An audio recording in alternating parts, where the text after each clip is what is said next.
Savoir lire l'heure, qu'est-ce que c'est bien? Votre enfant, comme tous les enfants, est impatient, mais voilà, il n'y arrive pas.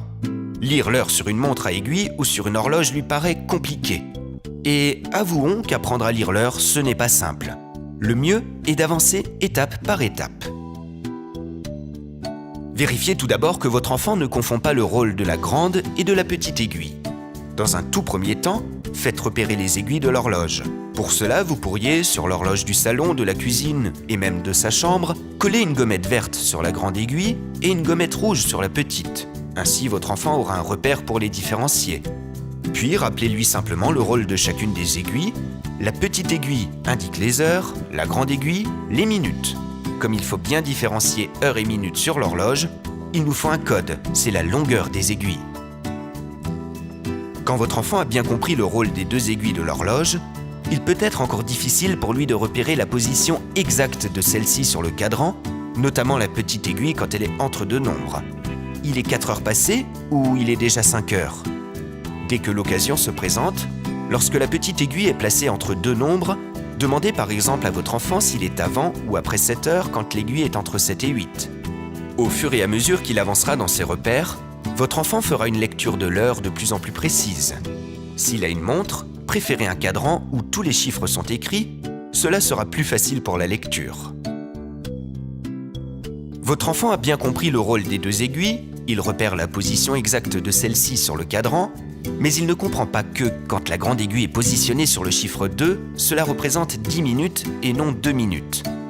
S'il a encore du mal à se repérer dans la lecture des minutes, confectionnez avec lui, ou trouvez dans le commerce, une horloge à double cadran. L'un plus petit, avec les nombres de 1 à 12 indiquant les heures. L'autre plus grand, avec des nombres de 0 à 59 indiquant les minutes. Faites compter de 5 en 5 en posant le doigt sur les chiffres du cadran. Dites 5 sur le 1, 10 sur le 2. Pour accompagner l'utilisation de cette horloge à double cadran, fabriquez avec votre enfant un tableau à 2 colonnes et 12 lignes. Une colonne dans laquelle vous dessinerez une petite aiguille et dans l'autre une grande aiguille. Chaque ligne correspond à un nombre de l'horloge. Quand votre enfant est suffisamment à l'aise, utilisez une pendule traditionnelle, mais laissez-lui à portée de main celle qui a servi comme support d'apprentissage. Enfin, votre enfant sait lire l'heure, mais il ne comprend pas que les heures indiquées sur l'horloge représentent à la fois les heures de la journée et celles de la nuit. Créez avec lui une horloge avec un double cadran superposé, un cadran jaune avec les heures de la journée, 12, 13, 14, etc., et un cadran un peu plus grand à placer sous le cadran jaune, indiquant les heures de la nuit, 1, 2, 3, etc. Ces supports créés, il ne vous reste plus qu'à les utiliser très régulièrement, dans un premier temps à la maison. Demandez-lui de vous lire l'heure lorsqu'il se réveille, lorsque vous le baignez, et surtout demandez-lui de préciser si c'est le matin ou le soir en s'aidant de l'horloge à double cadran. Si c'est le soir, dites-lui qu'il n'est pas 7 heures, mais 19 heures, comme indiqué sur le deuxième cadran. Alors que votre enfant a appris à lire l'heure, voilà qu'on parle maintenant de quart, de demi et de moins le quart. Afin qu'il comprenne à quoi renvoient ces indications, montrez-lui que la pendule peut être comparée à un gâteau coupé en 2 ou coupé en 4.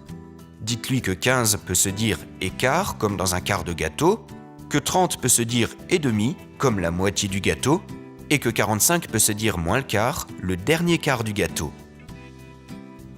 Une fois plus à l'aise avec cette lecture, vous pourrez l'exercer n'importe où et n'importe quand.